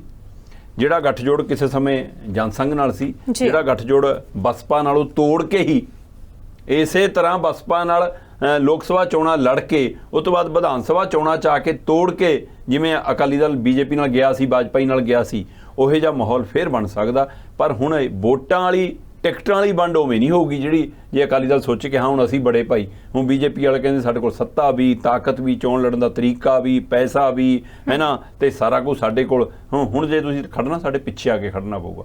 ਸੋ ਕੀ ਉਸ ਸਥਿਤੀ ਦੇ ਵਿੱਚ ਅਕਾਲੀ ਦਲ 50-50 ਤੇ ਖੇਡਣਾ ਚਾਹੁੰਦਾ? ਕੀ ਅਕਾਲੀ ਦਲ ਕਹਿੰਦਾ ਨਹੀਂ ਬਰਾਬਰੀ ਤੇ ਆ ਜਾਓ? ਕਿ ਉਹਨਾਂ ਨੂੰ ਵੱਧ ਸਪੇਸ ਦੇਣਾ ਚਾਹੁੰਦਾ, ਜਾਂ ਅਜੇ ਵੀ ਬੀਜੇਪੀ ਨੂੰ ਲੱਗਦਾ ਕਿ ਕੋਈ ਗੱਲ ਨਹੀਂ, ਕਦੀ ਹਾਰ ਮਨਜ਼ੂਰ, ਆਪਣੇ ਢੰਗ ਤਰੀਕੇ ਨਾਲ ਲੱਗੇ ਰਹੋ, ਹੋਰ ਲੀਡਰ ਤੋੜ ਲਓ, ਹੋਰ ਵਰਗ ਤੋੜ ਲਓ, ਹੋਰ ਵੰਡ ਪਾ ਲਓ ਪੰਜਾਬ 'ਚ ਵੀ, ਤੇ ਕੱਲ੍ਹ ਨੂੰ ਪੰਜਾਬ 'ਚ ਵੀ ਅਸੀਂ ਕਿਸੇ ਹੀਲੇ ਨਾਲ ਆ ਜਾਵਾਂਗੇ। ਸੋ ਇਸ ਪਾਸੇ ਨੂੰ ਵਧਿਆ ਜ਼ਰੂਰ ਜਾ ਰਿਹਾ, ਪਰ ਦੋਏ ਧਿਰਾਂ ਅੰਦਰ ਬੈਠ ਕੇ ਉਹਦੀ ਮੁੱਢਲੀ ਜਿਹੜੀ ਸਿਖਰਲੀ ਲੀਡਰਸ਼ਿਪ ਹੈ ਉਹ ਵਿਚਾਰਨ ਲੱਗੀ ਹੈ ਕਿ ਜੇ ਇਕੱਠਿਆਂ ਲੜੀਏ ਕਿ ਸ਼ਾਇਦ ਸਾਡੀ ਗੇਮ ਫੇਰ ਬਣ ਜਾਵੇ। ਕਿਉਂਕਿ ਰਾਜਨੀਤੀ ਕੋਈ ਹੁਣ ਲੋਕ ਹਿੱਤੀ ਨਹੀਂ ਰਹਿ ਗਈ, ਸਿਰਫ ਗੇਮ ਹੈ ਕਬਜ਼ਾ ਕਰਨ ਦੀ, ਸੱਤਾ ਹਥਿਆਉਣ ਦੀ। ਉਸ ਦੀ ਖੇਡ ਦੇ ਵਿੱਚ ਮੁੜ ਕੇ ਅਕਾਲੀ ਦਲ ਵਾਲੇ ਸਰਗਰਮ ਹੋ ਰਹੇ ਨੇ, ਤੇ ਉਸ ਦੇ ਵਿੱਚ ਮੁੜ ਕੇ ਬੀਜੇਪੀ ਸਰਗਰਮ ਹੋ ਰਹੀ ਹੈ, ਔਰ ਇਸ ਦੀ ਚਰਚਾ ਮੁੜ ਕੇ ਤੁਰੀ ਹੈ ਕਿ ਆਪਾਂ ਗੱਠਜੋੜ ਕਰ ਲਈਏ, ਸਾਡੇ ਦੋਵਾਂ ਲਈ ਸਹਾਈ ਹੈ। ਸੋ ਜੇਕਰ ਨਿਬੇੜਨ ਤੇ ਆਉਣਗੇ ਤਾਂ ਕੁਝ ਵੀ ਸਮਝੌਤਾ ਹੋ ਸਕਦਾ। ਬਿਲਕੁਲ ਬਿਲਕੁਲ ਦੀਪ ਜੀ, ਜਿਵੇਂ ਆਪਾਂ ਗੱਲਬਾਤ ਕਰ ਰਹੇ ਹਾਂ ਕਿ ਅਕਾਲੀ ਬੀਜੇਪੀ ਗੱਠਜੋੜ ਦੀ ਚਰਚਾ ਹੋ ਰਹੀ ਹੈ, ਤਾਂ ਹੁਣ ਜਲੰਧਰ ਜ਼ਿਮਨੀ ਚੋਣ ਜਿੱਤਣ ਤੋਂ ਬਾਅਦ ਪੰਜਾਬ ਦੇ ਵਿੱਚ ਜਿਹੜੀਆਂ ਨਗਰ ਨਿਗਮ ਤੇ ਨਗਰ ਕੌਂਸਲ ਦੀਆਂ ਚੋਣਾਂ ਨੇ, ਉਹਨਾਂ ਦੀ ਵੀ ਚਰਚਾ ਹੋ ਰਹੀ ਹੈ, ਕਿਉਂਕਿ ਜੇਕਰ ਮਿਆਦ ਦੀ ਗੱਲ ਕੀਤੀ ਜਾਵੇ ਉਹ ਤਾਂ ਜਨਵਰੀ ਦੇ ਵਿੱਚ ਹੀ ਖਤਮ ਹੋ ਗਈ। ਤੇ ਹੁਣ ਇਹ ਵੀ ਮੰਨਿਆ ਜਾ ਰਿਹਾ ਹੈ ਕਿ ਜਿਵੇਂ ਆਮ ਆਦਮੀ ਪਾਰਟੀ ਨੇ ਜਲੰਧਰ ਦੇ ਵਿੱਚ ਚੋਣ ਜਿੱਤੀ ਹੈ, ਸੀਟ ਉਹਨਾਂ ਦੇ ਹੱਕ ਦੇ ਵਿੱਚ ਆਈ ਹੈ, ਤੇ ਇਸ ਦਾ ਸਿਆਸੀ ਲਾਹਾ ਵੀ ਆਮ ਆਦਮੀ ਪਾਰਟੀ ਲੈ ਸਕਦੀ ਹੈ, ਕਿਉਂਕਿ ਬੀਤੇ ਦਿਨ ਕਈ ਕੌਂਸਲਰ ਵੀ ਤੇ ਆਗੂ ਵੀ ਆਮ ਆਦਮੀ ਪਾਰਟੀ ਦੇ ਵਿੱਚ ਸ਼ਾਮਲ ਹੋਏ ਸੀ ਸ਼ਹਿਰੀ ਖੇਤਰ। ਬਿਲਕੁਲ ਜੀ, ਇਹਦੇ ਵਿੱਚ ਕੋਈ ਸ਼ੱਕ ਨਹੀਂਗਾ ਕਿ ਆਮ ਆਦਮੀ ਪਾਰਟੀ ਨੂੰ ਜਲੰਧਰ ਜ਼ਿਮਨੀ ਚੋਣ ਜਿੱਤਣ ਤੋਂ ਬਾਅਦ ਇੱਕ ਤਰ੍ਹਾਂ ਦੀ ਨਵਾਂ ਇੱਕ ਸਾਹ ਮਿਲਿਆ, ਇੱਕ ਨਵਾਂ ਹੁੰਗਾਰਾ ਮਿਲਿਆ, ਇੱਕ ਨਵੀਂ ਜਾਨ ਪਈ ਹੈ। ਕਿਉਂਕਿ ਜਿਵੇਂ ਸਰਕਾਰ ਬਣਦੇ ਹੀ ਸੰਗਰੂਰ ਜ਼ਿਮਨੀ ਚੋਣ ਉਹ ਹਾਰੇ ਸੀ, ਚਾਹੇ ਇੱਥੇ ਜਿਹੜਾ ਮਰਜ਼ੀ ਢੰਗ ਤਰੀਕਾ ਅਪਣਾਇਆ। ਤੁਸੀਂ ਇੱਥੋਂ ਦੇਖੋ ਕਿ ਸ਼ਰੇਆਮ ਉਹ ਬੀਜ ਕਾਂਡ ਵਾਪਰਿਆ ਤੇ ਉਸ ਦੇ ਉੱਤੇ ਮੁੱਦਾ ਬਣਿਆ ਹੈ ਨਾ। ਕਿਆ ਦੇਖੋ ਜੀ, ਬਾਹਰੀ ਬੰਦੇ ਆ, MLA ਵੀ ਬਾਹਰੀ ਜੀ ਆ, ਲੀਡਰ ਵੀ ਬਾਹਰੀ ਜੀ ਆ, ਏਜੰਟ ਵੀ ਬਾਹਰੀ, ਤੇ ਉਹਨਾਂ ਨੂੰ ਪੰਜਾਬ ਦੇ MLA ਸਨਮਾਨਿਤ ਕਰ ਰਹੇ ਨੇ ਹੁਣ ਉਹ ਬੀਜ ਵਾਲਿਆਂ ਨੂੰ, ਕਿ ਲਓ ਜੀ ਅਸੀਂ ਤਾਂ ਪਾਰਟੀ ਦੇ ਹੁਕਮਾਂ ਦੇ ਸੀ, ਉਹਨਾਂ ਨੂੰ ਲੱਡੂ ਖਿਲਾਏ ਜਾ ਰਹੇ ਨੇ। ਸੋ ਇਹਦਾ ਮਤਲਬ ਇਹ ਕਹਿੰਦੇ ਜਿਹੜਾ ਢੰਗ ਤਰੀਕਾ ਅਪਣਾਉਣਾ ਪਵੇ ਅਸੀਂ ਅਪਣਾਵਾਂਗੇ। ਫਿਰ ਇਹ ਹੁਣ ਬਦਲਾਅ ਵਾਲਾ ਤਾਂ ਕਹਾਣੀ ਖਤਮ ਹੈ। ਹੁਣ ਇਹ ਸਿਧਾਂਤਕ ਲੜਾਈ ਵਾਲਾ ਤਾਂ ਮਸਲਾ ਖਤਮ ਹੈ। ਇਹ ਬਾਕੀ ਪਾਰਟੀਆਂ ਵਰਗੀ ਪਾਰਟੀ ਹੈ, ਬਾਕੀ ਪਾਰਟੀਆਂ ਵਰਗੇ ਇਹਨਾਂ ਦੇ ਵਰਕਰ ਨੇ। ਜਿਹੜਾ ਢੰਗ ਤਰੀਕਾ ਉਹ ਅਪਣਾਉਂਦੇ ਸੀ ਕਿ ਕਿਸੇ ਹਿੱਲੇ ਜਿੱਤਣਾ, ਉਹੀ ਹਿੱਲੇ ਅਪਣਾਉਂਦੇ ਨੇ। ਇਸ ਲਈ ਨਵਾਂ ਕੁਛ ਨਹੀਂ। ਹਾਂ, ਪਰ ਪਾਰਟੀ ਦੇ ਪੱਧਰ ਤੇ ਜਦੋਂ ਰਾਜਨੀਤਿਕ ਧਿਰ ਵਜੋਂ ਦੇਖਦੇ ਆ ਤਾਂ ਅਗਲੇ ਨੇ ਜਿੱਤ ਹਾਸਲ ਕੀਤੀ ਹੈ। ਅਗਲੇ ਕਹਿੰਦੇ ਸੀ ਜਿੱਤੇ ਆ। ਜੇ 5 ਵਿਧਾਨ ਸਭਾ ਹਲਕੇ ਕਾਂਗਰਸ ਕੋਲ ਹੋਣ, ਉਹਦੇ ਬਾਵਜੂਦ ਵੀ ਉਹ ਕਿਸੇ ਵੀ ਹਲਕੇ 'ਚ ਮੂਹਰੇ ਨਾ ਆਉਣ, ਕਿਸੇ ਵੀ ਹਲਕੇ ਦੇ ਵਿੱਚ 7 'ਚ ਆਪਾਂ ਗੱਲ ਕਰਕੇ ਹਟੇ ਹਾਂ ਕਿ ਆਮ ਆਦਮੀ ਪਾਰਟੀ ਮੂਹਰੇ ਰਹੀ, 2 'ਚ ਬੀਜੇਪੀ ਮੂਹਰੇ ਰਹੀ, ਕਾਂਗਰਸ ਕਿਤੇ ਵੀ ਮੂਹਰੇ ਨਹੀਂ ਰਹੀ। ਇਸੇ ਤਰ੍ਹਾਂ ਉਹ ਬੀਬੀ ਦਾ ਮੁੰਡਾ ਆਪ ਐਮਐਲਏ ਸੀ, ਉਹਦੇ ਹਲਕੇ ਚੋਂ ਵੀ ਮੂਰੇ ਨਹੀਂ ਰਹੇ, ਤੇ ਚੌਧਰੀ ਸੰਤੋਖ ਸਿੰਘ ਹੋਰਾਂ ਦਾ ਜਿਹੜੇ ਨੂੰ ਸਿੰਪਥੀ ਵੋਟਰ ਲੱਗਦਾ ਸੀ ਉਹ ਵੀ ਭਰਮ ਭੁਲੇਖਾ ਦੂਰ ਹੋਇਆ। ਸੋ ਇਹ ਸਾਰਿਆਂ ਦੇ ਵਿੱਚ ਆਮ ਆਦਮੀ ਪਾਰਟੀ ਨੂੰ ਇਹ ਤਾਂ ਲੱਗਿਆ ਕਿ ਲੈ ਵੀ ਅਸੀਂ ਚਾਹੇ ਸੱਤਾ ਦੇ ਦਮ ਤੇ ਜਿੱਤੀਏ, ਚਾਹੇ ਲੋਕਾਂ ਨੇ ਸਾਡੇ ਤੇ ਭਰੋਸਾ ਪ੍ਰਗਟਾਇਆ, ਅਸੀਂ ਸੀਟ ਜਿੱਤੀ ਆ, ਤਾਂ ਹੁਣ ਅਸੀਂ ਨਗਰ ਨਿਗਮ ਚੋਣਾਂ ਵੱਲ ਵੀ ਜਾ ਸਕਦੇ ਹਾਂ। ਸਿੰਦਰ ਜੀ, ਇਸ ਮੌਕੇ ਜਿਵੇਂ ਰਾਸ਼ਟਰੀ ਪਾਰਟੀ ਦਾ ਰੁਤਬਾ ਮਿਲਿਆ ਆਮ ਆਦਮੀ ਪਾਰਟੀ ਨੂੰ, ਮੈਂ ਉਹ 'ਚ ਦੇਖ ਰਿਹਾ ਸੀਗਾ ਕਿ ਇਸ ਸਮੇਂ ਆਮ ਆਦਮੀ ਪਾਰਟੀ ਕੋਲ 161 ਐਮਐਲਏ ਹੋ ਗਏ ਜੀ ਭਾਰਤ ਦੇ ਵਿੱਚ। 161 ਐਮਐਲਏ, ਪੰਜਾਬ ਦੇ ਵਿੱਚ 117 ਚੋਂ 92 ਐਮਐਲਏ ਇਹਨਾਂ ਕੋਲ ਨੇ। ਸਭ ਤੋਂ ਵੱਧ ਐਮਐਲਏ ਆਮ ਆਦਮੀ ਪਾਰਟੀ ਕੋਲ ਪੰਜਾਬ 'ਚ ਨੇ ਜੀ। ਇਸੇ ਤਰ੍ਹਾਂ ਦਿੱਲੀ ਦੀਆਂ 70 ਦੇ ਵਿੱਚੋਂ 62 ਐਮਐਲਏ ਇਹਨਾਂ ਕੋਲ ਨੇ। ਬਹੁਤ ਵੱਡੀ ਮਾਰਜਨ ਹੈ, ਜਿਵੇਂ ਪੰਜਾਬ 'ਚ 117 ਚੋਂ 92 ਬਹੁਤ ਵੱਡਾ, ਉਸੇ ਤਰ੍ਹਾਂ 17 ਚੋਂ 62 ਬਹੁਤ ਵੱਡਾ, ਮਤਲਬ ਪੂਰਾ ਇੱਕ ਪਾਸ ਹੈ। ਸੋ ਇਸ ਲਈ 92 ਤੇ 62 ਉਹ, ਇਸੇ ਤਰ੍ਹਾਂ 5 ਗੁਜਰਾਤ 'ਚ ਨੇ, 2 ਗੋਆ 'ਚ ਨੇ, ਤੇ ਕੁੱਲ ਮਿਲਾ ਕੇ 161 ਐਮਐਲਏ ਨੇ। ਤੇ ਇਸੇ ਤਰ੍ਹਾਂ ਇਹਨਾਂ ਦੇ ਕੋਲ 11 ਸਾਡੀ ਸੰਸਦ ਦੇ ਮੈਂਬਰ ਨੇ, ਜਿਨ੍ਹਾਂ ਚੋਂ ਇਹਨਾਂ ਕੋਲ ਇੱਕ ਹੁਣ ਲੋਕ ਸਭਾ 'ਚ ਹੈ, ਮਾਤਰ ਇੱਕ। ਭਗਵੰਤ ਮਾਨ ਤੋਂ ਬਾਅਦ ਖਾਲੀ ਹੋ ਗਈ ਸੀ ਲੋਕ ਸਭਾ 'ਚ ਬਿਲਕੁਲ ਵੀ ਸੀਟ, ਤੇ ਹੁਣ ਰਿੰਕੂ ਦੇ ਨਾਲ ਉਹ ਦੁਬਾਰਾ ਇੱਕ ਸੀਟ ਮਿਲ ਗਈ। ਸੋ 10 ਇਹਨਾਂ ਕੋਲ ਰਾਜ ਸਭਾ ਨੇ, ਜਿਨ੍ਹਾਂ ਦੇ ਵਿੱਚੋਂ 7 ਸਾਡੇ ਪੰਜਾਬ ਦੇ ਨੇ, 3 ਇਹਨਾਂ ਕੋਲ ਦਿੱਲੀ ਵਾਲੇ ਨੇ। ਸੋ ਇਸ ਲਈ ਬੇਸਿਕ ਸੱਤਾਂ ਦੇ ਵਿੱਚ ਵੀ ਦਿੱਲੀ ਵਾਲੇ ਲਾਈਨ 'ਚ ਖਾਸੇ ਨੇ। ਸੋ ਇਸ ਤਰ੍ਹਾਂ ਇਹਨਾਂ ਕੋਲ 11 ਉਹ ਨੇ, ਤੇ ਇਹ ਮਿਲਾ ਕੇ ਇਹਨਾਂ ਨੂੰ ਲੱਗਦਾ ਕਿ ਸਾਨੂੰ ਵੱਡੀ ਤਾਕਤ ਹੈ। ਪਰ ਜਦੋਂ ਸਰਕਾਰ ਦੇ ਹੁੰਦਿਆਂ ਤੁਸੀਂ ਜਿਮਨੀ ਚੋਣ ਇੱਕ ਹਾਰਨ ਤੋਂ ਬਾਅਦ ਦੂਜੀ ਜਿੱਤ ਲਈ, ਫਿਰ ਇਹਨਾਂ ਨੂੰ ਲੱਗਿਆ ਕਿ ਲੈ ਵੀ ਹੁਣ ਅਸੀਂ ਜਿਹੜਾ ਡਰ ਸੀ ਸਾਡਾ, ਜਾਂ ਲੋਕਾਂ 'ਚ ਇੱਕ ਟੈਂਪੂ ਬਣਿਆ, ਲੋਕਾਂ 'ਚ ਸਾਡਾ ਇੱਕ ਹੁਣ ਤਾਕਤ ਬਣੀ ਹੈ, ਸੋ ਅਸੀਂ ਇਸ ਲਈ ਹੁਣ ਉਧਰ ਨੂੰ ਵਧੀਏ। ਹੁਣ ਇਹ ਨਗਰ ਨਿਗਮ ਚੋਣਾਂ ਕਰਾਉਣ ਬਾਰੇ ਸੋਚਣ ਲੱਗੇ ਨੇ, ਕਿਉਂਕਿ ਜਿਵੇਂ ਜਲੰਧਰ ਦੀ, ਪਟਿਆਲੇ ਦੀ, ਹੈ ਨਾ, ਲੁਧਿਆਣੇ ਦੀ, ਅੰਮ੍ਰਿਤਸਰ ਦੀਆਂ ਇਹ ਨਗਰ ਨਿਗਮ ਜਿਹੜੀਆਂ ਚੋਣਾਂ ਇਹ ਜਨਵਰੀ 2023 ਤੋਂ ਮਤਲਬ ਇਹਨਾਂ ਸਮਾਂ ਹੱਦ ਮੁੱਕਿਆ ਹੋਇਆ, ਜਦੋਂ ਕਿ ਦੂਸਰੇ ਪਾਸੇ 34 ਦੇ ਕਰੀਬ ਨਗਰ ਕੌਂਸਲ, ਫਿਰ ਨਗਰ ਪੰਚਾਇਤਾਂ, ਇਹਨਾਂ ਦੀ ਮਿਆਦ ਵੀ ਦਸੰਬਰ 2022 'ਚ ਮੁੱਕੀ ਹੋਈ ਹੈ। ਸੋ ਇਹਨਾਂ ਦੋਵਾਂ ਨੂੰ ਲੈ ਕੇ ਮੈਂ ਦੇਖ ਰਿਹਾ ਕਿ ਡਾਕਟਰ ਇੰਦਰਜੀਤ ਨਿੱਜਰ ਹੋਰਾਂ ਦਾ ਵੀ ਬਿਆਨ ਮੈਂ ਦੇਖ ਰਿਹਾ ਸੀਗਾ, ਸਰਕਾਰ ਦੀਆਂ ਕੁਝ ਤਿਆਰੀਆਂ ਉਹਨਾਂ ਨੇ ਕਹਿੰਦੇ ਹਦਾਇਤ ਕਰਨੀ ਸ਼ੁਰੂ ਕਰ ਦਿੱਤੀ ਹੈ ਕਿ ਲਿਸਟਾਂ ਛੇਤੀ ਪੂਰੀਆਂ ਕਰੋ, ਜਿਹੜੀ ਵੋਟਰ ਲਿਸਟਾਂ ਜੇ ਉਹ। ਤਾਂ ਹੁਣ ਇਹ ਹੋ ਸਕਦਾ ਕਿ ਆਉਣ ਵਾਲੇ ਅਗਲੇ ਕੁਝ ਮਹੀਨਿਆਂ ਦੇ ਵਿੱਚ ਇਹ ਛੇਤੀ ਤੋਂ ਛੇਤੀ ਕਰਾਉਣਾ ਚਾਹਣ, ਕਿ ਉਹਨੂੰ ਲੱਗਦਾ ਕਿ ਹੁਣ ਅਸੀਂ ਮਾਹੌਲ ਬਣਾ ਲਿਆ। ਬੇਸ਼ੱਕ ਇਸ ਮਾਹੌਲ ਨੂੰ ਲੈ ਕੇ ਕਈ ਤਰ੍ਹਾਂ ਦੀਆਂ ਚਰਚਾਵਾਂ ਅਕਸਰ ਉੱਠ ਰਹੀਆਂ ਨੇ ਕਿ ਕੀ ਇਹ ਬਿਜਲੀ ਵਾਲੇ ਫਾਰਮੂਲੇ ਤੇ ਜਿੱਤੇ, ਹੈ ਨਾ, ਕੀ ਇਹ ਲੋਕਾਂ ਨੇ ਇਹਨਾਂ ਦੇ ਇਸ਼ਤਿਹਾਰਾਂ ਤੇ ਭਰੋਸਾ ਕਰ ਲਿਆ, ਜਾਂ ਲੋਕਾਂ ਨੇ ਇਹਨਾਂ ਤੇ ਭਰੋਸਾ ਕਰ ਲਿਆ, ਜਾਂ ਇਹਨਾਂ ਨੇ ਸੱਤਾ ਦੇ ਮਸ਼ੀਨਰੀ ਦੀ ਤਾਕਤ ਨਾਲ ਜਿੱਤੀ ਆ। ਪਰ ਉਹ ਕਹਿੰਦੇ ਕਿ ਹੁਣ ਇਹ ਜਿੱਤ ਨੂੰ ਅਸੀਂ ਬਰਕਰਾਰ ਰੱਖਦੇ ਹੋਏ ਜੇ ਨਗਰ ਪੰਚਾਇਤ, ਨਗਰ ਕੌਂਸਲ ਚੋਣਾਂ ਕਰਾ ਕੇ ਉਹਨਾਂ 'ਚ ਜਿੱਤ ਲਈਏ ਤਾਂ ਸ਼ਾਇਦ ਸਾਡਾ ਦਬਤ, ਕਿਉਂਕਿ ਉਹ ਤੋਂ ਬਾਅਦ ਜੇ ਪੰਚਾਇਤੀ ਚੋਣਾਂ ਪਈਆਂ ਇਸ ਸਾਲ ਦੇ ਦਸੰਬਰ 'ਚ, ਜਾਂਦੇ ਜਾਂਦੇ ਪੰਚਾਇਤਾਂ ਦਾ ਵੀ ਮਤਲਬ ਸਮਾਂ ਮੁੱਕ ਜਾਣੀਆਂ, ਉਹ ਤੋਂ ਬਾਅਦ ਪੰਚਾਇਤੀ ਚੋਣਾਂ ਦਾ ਵੀ। ਸੋ ਇਸ ਲਈ ਆਮ ਆਦਮੀ ਪਾਰਟੀ ਹੁਣ ਇਸੇ ਦਾਅ ਦੇ ਵਿੱਚ ਹੈ ਕਿ ਹੁਣ ਸਾਡੇ ਕੋਲ ਮੌਕਾ ਹੈ, ਲੋਕਾਂ 'ਚ ਅਸੀਂ ਹਵਾ ਬਣਾਉਣ 'ਚ ਕਾਮਯਾਬ ਹੋ ਗਏ, ਲੋਕਾਂ 'ਚ ਇਹ ਸੁਨੇਹਾ ਦੇਣ 'ਚ ਕਾਮਯਾਬ ਹੋ ਗਏ ਕਿ ਲਓ ਜੀ ਅਸੀਂ ਜਿੱਤ ਕੇ। ਪਰ ਕਈ ਵਾਰ ਇਹ ਕਿਹਾ ਜਾ ਰਿਹਾ ਹੁਣ ਅੱਜ ਕੱਲ੍ਹ ਕਿ ਹੁਣ ਜੀ ਕਹਿੰਦੇ ਕਿ ਲਓ ਜੀ ਜਿਹੜੇ ਸਾਡੇ ਖਿਲਾਫ ਬੋਲਦੇ ਸੀ ਲੀਡਰ, ਜਿਹੜੀਆਂ ਪਾਰਟੀਆਂ ਦੇ ਨੁਮਾਇੰਦੇ ਸਾਡੇ ਖਿਲਾਫ ਬੋਲਦੇ ਸੀ, ਉਹਨਾਂ ਨੂੰ ਜਵਾਬ ਮਿਲ ਗਿਆ ਕਿ ਜਿੱਤ ਨੇ ਜਵਾਬ, ਮਤਲਬ ਕੀ ਸਵਾਲਾਂ ਦੇ ਜਵਾਬ ਹੁਣ ਜਿੱਤ ਹਾਰ ਨਾਲ ਮਿਲਣਗੇ। ਇਹ ਉਹ ਪਾਰਟੀ ਹੈ ਜਿਹੜੀ ਕਹਿੰਦੀ ਸੀ ਕਿ ਸਵਾਲ ਕਰਨਾ ਅਸੀਂ ਸਿਖਾਇਆ ਲੋਕਾਂ ਨੂੰ, ਜਿਹੜੇ ਕਹਿੰਦੇ ਸੀ ਕਿ ਲੋਕਾਂ ਦੇ ਲੀਡਰਾਂ ਨੂੰ ਕਟਹਿਰੇ 'ਚ ਖੜਾ ਅਸੀਂ ਸਿਖਾਇਆ। ਸੋ ਹੁਣ ਜੇਕਰ ਉਹਨਾਂ ਨੂੰ ਸਵਾਲ ਹੁੰਦੇ ਨੇ, ਜਵਾਬ ਇਹਨਾਂ ਦੋ ਕਹਿੰਦੇ ਛੱਡੋ ਜੀ, ਮਤਲਬ ਕਟਾਰੂ ਚੱਕ ਵਾਲੇ ਮਾਮਲੇ ਦਾ ਕੀ, ਕਟਾਰੂ ਚੱਕ ਵਾਲੇ ਮਾਮਲੇ ਦਾ ਜਵਾਬ ਲੋਕਾਂ ਨੇ ਵੋਟਾਂ ਪਾ ਕੇ ਦਿੱਤਾ, ਮਤਲਬ ਕਿ ਹਾਂ ਤੁਸੀਂ ਜਿੱਤ ਗਏ, ਤਾਂ ਮਤਲਬ ਲੋਕਾਂ ਨੇ ਮਨਜ਼ੂਰ ਕਰ ਲਿਆ, ਤੁਸੀਂ ਇਹ ਕਹਿਣਾ ਚਾਹੁੰਦੇ ਹੋ। ਤੁਹਾਡੇ ਇਸ ਹਵਾਲੇ ਨਾਲ ਮਤਲਬ ਕਿ ਸਵਾਲ ਖੜੇ ਨੇ ਕਿ ਭਾਈ ਤੁਹਾਡੀਆਂ ਗਰੰਟੀਆਂ, ਤੁਹਾਡੀਆਂ ਵਾਅਦੀਆਂ, ਤੁਹਾਡੀ ਇਮਾਨਦਾਰੀ, ਤੁਹਾਡੀ ਦੇਖੋ ਸਾਰਾ ਕੁਝ ਸ਼ੀਸ਼ੇ 'ਚ ਸਾਫ਼ ਨਿੱਤਰ ਰਿਹਾ। ਇਸ ਲਈ ਜੇਕਰ ਪਹਿਲਿਆਂ ਨੇ ਧੋਖਾ ਕੀਤਾ ਤਾਂ ਤੁਹਾਨੂੰ ਵੀ ਇਹ ਚੁਣੌਤੀ ਦਾ ਸਾਹਮਣਾ ਕਰਨਾ ਪੈ ਸਕਦਾ। ਇਸ ਲਈ ਆਮ ਆਦਮੀ ਪਾਰਟੀ ਨੂੰ ਸਹਿਜਤਾ ਨਾਲ, ਨਿਮਰਤਾ ਨਾਲ ਔਰ ਆਪਣੇ ਉਸ ਕਿਰਦਾਰ ਦੇ ਨਾਲ ਚੱਲਣਾ ਚਾਹੀਦਾ ਜਿਹਦੀ ਉਹ ਹਾਮੀ ਭਰ ਕੇ ਆਈ ਹੈ ਚੋਣਾਂ 'ਚ। ਪਰ ਮੈਨੂੰ ਲੱਗਦਾ ਸਾਰਾ ਕੁਝ ਛੱਡ ਕੇ ਆਮ ਪਾਰਟੀ ਆਮ ਰਵਾਇਤੀ ਲੀਡਰਾਂ ਵਰਗੇ ਹੋ ਗਏ ਨੇ, ਆਮ ਰਵਾਇਤੀ ਪਾਰਟੀਆਂ ਵਰਗੇ ਨੇ। ਇਸ ਲਈ ਉਸੇ ਢੰਗ ਤਰੀਕੇ ਨਾਲ ਲੱਗਦਾ ਕਿ ਦਸੰਬਰ 'ਚ ਜਿਹੜੀਆਂ ਪਿਛਲੀਆਂ ਮੁੱਕੀਆਂ ਨੇ ਸਾਡੀਆਂ ਨਗਰ ਕੌਂਸਲ, ਜਾਂ ਜਨਵਰੀ ਦੇ ਵਿੱਚ ਜਿਹੜਾ ਨਗਰ ਨਿਗਮ ਦੀਆਂ ਮੁੱਕੀਆਂ ਨੇ, ਉਹਨਾਂ ਦੀ ਚੋਣਾਂ ਹੁਣ ਅਸੀਂ ਕਰਾ ਲਈ, ਕਿਉਂਕਿ ਜਲੰਧਰ ਵੀ ਜਿੱਤ ਲਿਆ, ਇਸੇ ਤਰ੍ਹਾਂ ਹੋਰ ਵੀ ਜਿੱਤ ਲਾ ਲਈ। ਬਿਲਕੁਲ ਬਿਲਕੁਲ। ਦੇਖ ਜੀ, ਜਿਸ ਦਿਨ ਜਲੰਧਰ ਜਿਮਨੀ ਚੋਣ ਦਾ ਰਿਜ਼ਲਟ ਆਇਆ ਸੀ, ਆਮ ਆਦਮੀ ਪਾਰਟੀ ਦੇ ਹਿੱਸੇ ਉਹ ਸੀਟ ਗਈ ਆ, ਉਸੇ ਦਿਨ ਹੀ ਰਾਘਵ ਚੱਡਾ ਦੀ ਦਿੱਲੀ ਦੇ ਵਿੱਚ ਮੰਗਣੀ ਵੀ ਸੀ ਬਾਲੀਵੁੱਡ ਅਦਾਕਾਰ ਪ੍ਰਨੀਤੀ ਚੋਪੜਾ ਦੇ ਨਾਲ, ਤੇ ਉਹਨਾਂ ਨੇ ਟਵੀਟ ਵੀ ਕੀਤਾ ਸੀ ਕਿ ਮੇਰੇ ਲਈ ਇਸ ਦਿਨ ਨੂੰ ਹੋਰ ਵੀ ਖੁਸ਼ ਬਣਾਤਾ, ਵੀ ਖੁਸ਼ੀ ਵਾਲਾ ਦਿਨ ਹੈ। ਮੇਰੇ ਨਾਨਕੇ ਵਾਲੇ ਨੇ ਵੀ ਟਵੀਟ ਰਾਘਵ ਚੱਡਾ ਵੱਲੋਂ ਕੀਤਾ ਗਿਆ ਸੀ, ਤੇ ਮੰਗਣੀ ਦੇ ਵਿੱਚ ਬਹੁਤ ਸਾਰੇ ਪਹੁੰਚੇ ਸੀ ਲੋਕ, ਸ਼ਖਸੀਅਤਾਂ ਪਹੁੰਚੀਆਂ ਸੀ ਤੇ ਜਥੇਦਾਰ ਵੀ ਪਹੁੰਚੇ ਸੀ। ਪਰ ਉਹਨਾਂ ਦੇ ਜਾਣ ਤੋਂ ਬਾਅਦ ਇੱਕ ਚਰਚਾ ਛਿੜੀ ਹੋਈ ਹੈ ਕਿ ਜਥੇਦਾਰ ਦਾ ਉੱਥੇ ਜਾਣਾ ਸਹੀ ਸੀ ਜਾਂ ਗਲਤ ਸੀ। ਇਸ ਨੂੰ ਵੀ ਲੋਕ ਵੱਖੋ-ਵੱਖ ਢੰਗ ਦੇ ਨਾਲ ਵੇਖ ਰਹੇ ਨੇ, ਕਾਫੀ ਚਰਚਾ। ਹਾਂ ਬਿਲਕੁਲ, 2-3 ਤਰ੍ਹਾਂ ਦੀ ਚਰਚਾ ਜਿਤਨੀ ਜੀ ਚੱਲ ਰਹੀ ਆ। ਵੈਸੇ ਤਾਂ ਦੇਖੋ, ਕਿਸੇ ਨਿੱਜੀ ਸਮਾਗਮ ਦੇ ਵਿੱਚ, ਕਿਸੇ ਵਿਆਹ ਮੰਗਣੀ, ਹੈ ਨਾ, ਕਿਸੇ ਪਰਿਵਾਰਕ ਸਮਾਗਮ ਦੇ ਵਿੱਚ ਕਿਸੇ ਵੀ ਵਿਅਕਤੀ ਦਾ ਜਾਣਾ ਹੈ ਉਹਦਾ ਨਿੱਜੀ ਮਾਮਲਾ ਹੁੰਦਾ ਹੈ। ਹਾਂ, ਪਰ ਜਦੋਂ ਤੁਸੀਂ ਕਿਸੇ ਰੁਤਬੇ ਤੇ ਹੋ, ਕਿਸੇ ਅਹੁਦੇ ਤੇ ਹੋ ਜਾਂ ਤੁਸੀਂ ਕਿਸੇ ਪੰਥ ਦੀ, ਕਿਸੇ ਕੌਮ ਦੀ, ਕਿਸੇ ਧਿਰ ਦੀ ਅਗਵਾਈ ਕਰ ਰਹੇ ਹੋ, ਤਦ ਤੁਹਾਨੂੰ ਹੋਰ ਨਜ਼ਰੀਏ ਨਾਲ ਵੀ ਵੇਖਿਆ ਜਾਂਦਾ ਹੈ। ਸੋ ਸ਼੍ਰੀ ਅਕਾਲ ਤਖਤ ਸਾਹਿਬ ਦੇ ਜਥੇਦਾਰ ਗਿਆਨੀ ਹਰਪ੍ਰੀਤ ਸਿੰਘ ਹੋਰਾਂ ਦਾ ਰਾਘਵ ਚੱਡਾ ਦੇ ਮੰਗਣੀ ਤੇ ਜਾਣਾ ਉਹ ਇਸ ਲਈ ਚਰਚਾ ਦਾ ਮੁੱਦਾ ਵੀ ਬਣ ਰਿਹਾ ਕਿ ਦੇਖੋ ਜੀ, ਅਕਾਲੀ ਕਹਿੰਦੇ ਜੀ ਇਹ ਰਵਾਇਤ ਦੇ ਉਲਟ ਹੈ ਜੀ, ਇਹੋ ਜਿਹੇ ਸਮਾਗਮਾਂ 'ਚ ਜਾਣਾ ਠੀਕ ਨਹੀਂ ਸੀਗਾ ਜੀ। ਉਹ ਕਹਿੰਦੇ ਅੱਛਾ ਅਕਾਲੀਆਂ ਦੇ ਸਮਾਗਮਾਂ 'ਚ ਜਾ ਸਕਦੇ ਨੇ ਜਥੇਦਾਰ, ਦੂਏ ਪਾਸੇ ਜਵਾਬ ਵੀ ਜਦੇ ਮਿਲਦੇ ਨੇ ਕਿ ਮਤਲਬ ਉਹ ਹੁਣ ਤੁਹਾਨੂੰ ਪੁੱਛ ਕੇ ਜਾਇਆ ਕਰ। ਸੋ ਅਕਾਲ ਤਖਤ ਦੇ ਜਥੇਦਾਰ ਨੇ, ਉਹਨਾਂ ਦਾ ਆਪਣਾ ਰੁਤਬਾ, ਫਿਰ ਉਹਨਾਂ ਨੂੰ ਆਜ਼ਾਦ ਹੋਂਦਾ ਉਹਨਾਂ ਦੀ, ਫਿਰ ਤੁਸੀਂ ਕੌਣ ਹੁੰਦੇ ਉਹਨਾਂ ਨੂੰ ਸਲਾਹ ਦੇਣ ਵਾਲੇ।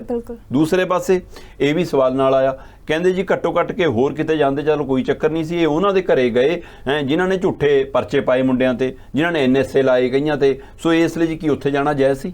ਸੋ ਜਥੇਦਾਰ ਹੋਰਾਂ ਕਰਨੀ ਇਹ ਕਈ ਸਵਾਲ ਖੜੇ ਨੇ ਜਿਨ੍ਹਾਂ ਦੇ ਜਵਾਬ ਮੈਨੂੰ ਲੱਗਦਾ ਜਥੇਦਾਰ ਉਹਨਾਂ ਨੂੰ ਦੇਣਾ ਪੈ ਸਕਦਾ ਹੈ, ਅੱਜ ਨਹੀਂ ਤਾਂ ਕੱਲ੍ਹ ਦੇਣਾ ਪੈ ਸਕਦਾ। ਪਰ ਇਹ ਸਭ ਦੇ ਦਰਮਿਆਨ ਇੱਕ ਬਹੁਤ ਹਲਕੇ ਪੱਧਰ ਦਾ ਪ੍ਰਦਰਸ਼ਨ ਵੀ ਸਾਡੀਆਂ ਕਈ ਧਿਰਾਂ ਨੇ ਕੀਤਾ।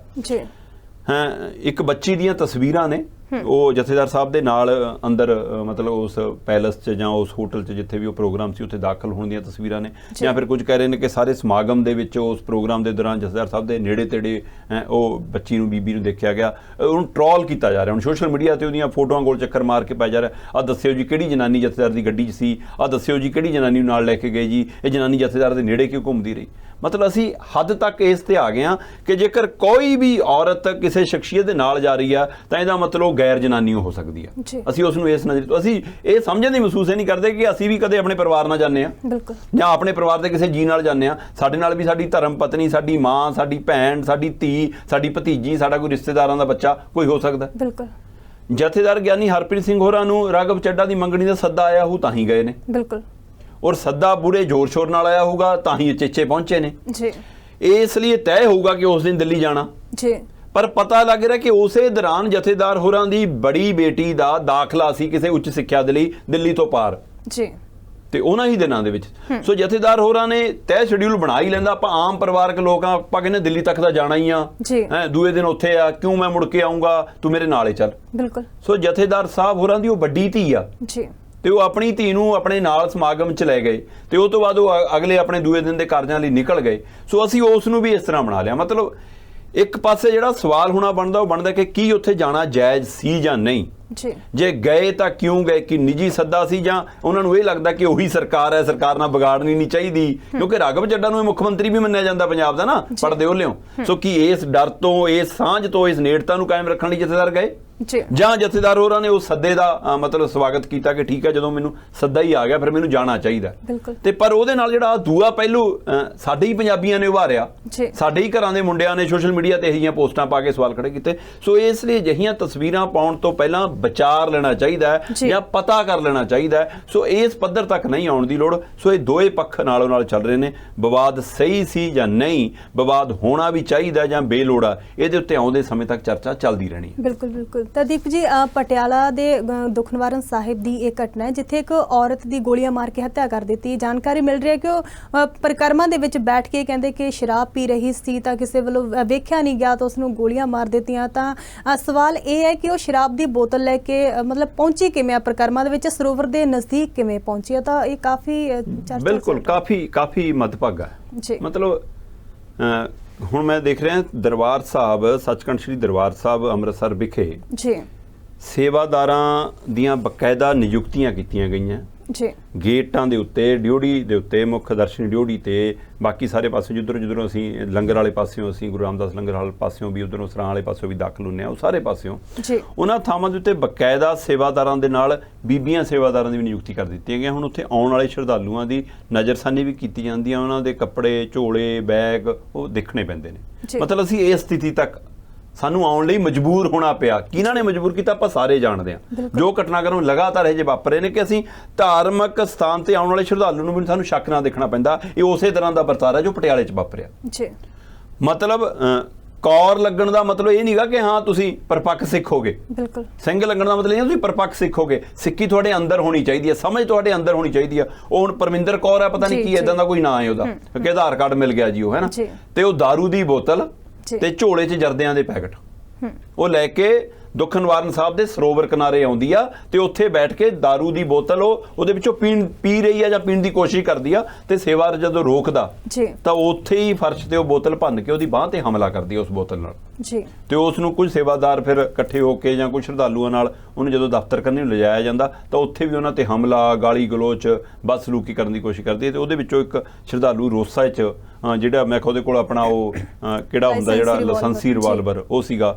ਵੈਸੇ ਤਾਂ ਇਹ ਵੀ ਉਹ ਹੈ ਕਿ ਅੰਦਰ ਗੁਰੂ ਘਰਾਂ ਦੇ ਅੰਦਰ ਇਹਦਾ ਹਥਿਆਰ ਲੈ ਕੇ ਵੀ ਆਉਣਾ ਸਹੀ ਹੈ ਜਾਂ ਨਹੀਂ, ਇਹ ਵੀ ਇੱਕ ਵੱਡਾ ਸਵਾਲ ਹੈ। ਪਰ ਉਹ ਰੋਜ਼ਾਨਾ ਤੋਂ ਆਉਣ ਵਾਲਾ ਸ਼ਰਧਾਲੂ ਸੀ, ਇਸ ਲਈ ਕਹਿੰਦੇ ਕਿ ਉਹਨੇ ਰੋਸੇ 'ਚ ਆ ਕੇ, ਉਹਨੇ ਗੁੱਸੇ 'ਚ ਆ ਕੇ ਜਾਂ ਲਗਾਤਾਰ ਵਾਪਰੀਆਂ ਇਹ ਜਿਹੀਆਂ ਹਰਕਤਾਂ ਦਾ ਗੁੱਸਾ ਉਸ ਦਾ ਇਸ ਥਾਂ ਤੇ ਨਿਕਲਿਆ ਕਿ ਉਸਨੇ ਸਿੱਧੀਆਂ ਉਸ ਔਰਤ ਨੂੰ ਗੋਲੀਆਂ ਮਾਰੀਆਂ ਤੇ ਕੁਝ ਛਰਰੇ ਉੱਥੇ ਸੇਵਾਦਾਰਾਂ ਦੇ ਵੀ ਲੱਗੇ ਤੋਂ ਇੱਕ ਸੇਵਾਦਾਰ ਜੇਰੇ ਇਲਾਜ ਵੀ ਹੈਗਾ। ਸੋ ਇਹਨੂੰ ਜਦੋਂ ਹਸਪਤਾਲ ਲਿਜਾਇਆ ਗਿਆ ਤਾਂ ਇਹਦੀ ਮੌਤ ਹੋ ਗਈ ਤੇ ਉਸ ਬੰਦੇ ਨੇ ਭੱਜਣ ਦੀ ਬਜਾਏ ਆਪਣੇ ਆਪ ਨੂੰ ਪੁਲਿਸ ਨੂੰ ਸਰੈਂਡਰ ਵੀ ਕੀਤਾ।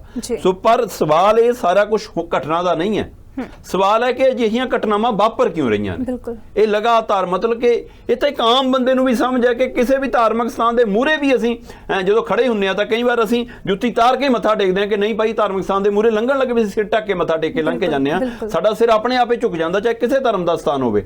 ਤੇ ਉਹਨਾਂ ਨੂੰ ਇੰਨੀ ਸਮਝ ਨਹੀਂ ਜਿਹੜੇ ਬੰਦੇ ਅੰਦਰ ਦਾਰੂ ਤੱਕ ਲੈ ਕੇ ਗਏ ਫਿਰ ਅੰਦਰ ਬੈਠ ਕੇ ਪੀਣ ਦੀ ਕੋਸ਼ਿਸ਼। ਇਹਦਾ ਮਤਲਬ ਇਹਦੇ ਪਿੱਛੇ ਕੋਈ ਸ਼ਰਾਰਤੀ ਧਿਰ ਕੰਮ ਕਰ ਰਹੀ ਹੈ, ਕੋਈ ਇੱਕ ਮਨਸ਼ਾ ਕੰਮ ਕਰ ਰਹੀ ਹੈ ਜਿਹੜੀ ਸਾਡੀ ਦਿਮਾਗਾਂ ਨੂੰ ਵਰਤ ਰਹੀ ਹੈ, ਸਾਨੂੰ ਕੰਪਿਊਟਰ ਬਣਾ ਕੇ, ਸਾਨੂੰ ਮਸ਼ੀਨਾਂ ਬਣਾ ਕੇ ਭੇਜ ਰਹੀ ਹੈ। ਇਹਦੇ ਉੱਤੇ ਗੌਰ ਕਰਨ ਦੀ ਲੋੜ ਹੈ। ਬਿਲਕੁਲ। ਤਾਂ ਧੰਨਵਾਦ ਦੀਪਕ ਸ਼ਰਮਾ ਚਨਾਰਥਲ ਜੀ ਇਹਨਾਂ ਖਬਰਾਂ ਤੇ ਅਹਿਮ ਵਿਚਾਰ ਸਾਂਝੇ ਕਰਨ ਦੇ ਲਈ। ਸੋ ਅੱਜ ਦੇ ਡਿਸਕਸ਼ਨ ਪੁਆਇੰਟ ਪ੍ਰੋਗਰਾਮ ਦੇ ਵਿੱਚ ਇੰਨਾ ਹੀ। ਕੱਲ ਮੁੜ ਹਾਜ਼ਰ ਹੋਵਾਂਗੇ ਵੱਡੀਆਂ ਖਬਰਾਂ ਤੇ ਚਰਚਾ ਕਰਨ ਦੇ ਲਈ। ਤਦ ਤੱਕ ਲਈ ਸਾਨੂੰ ਦਿਓ ਇਜਾਜ਼ਤ। ਤੁਸੀਂ ਵੇਖਦੇ ਰਹੋ ਗਲੋਬਲ ਪੰਜਾਬ ਟੀਵੀ। ਸਤਿ ਸ਼੍ਰੀ ਅਕਾਲ।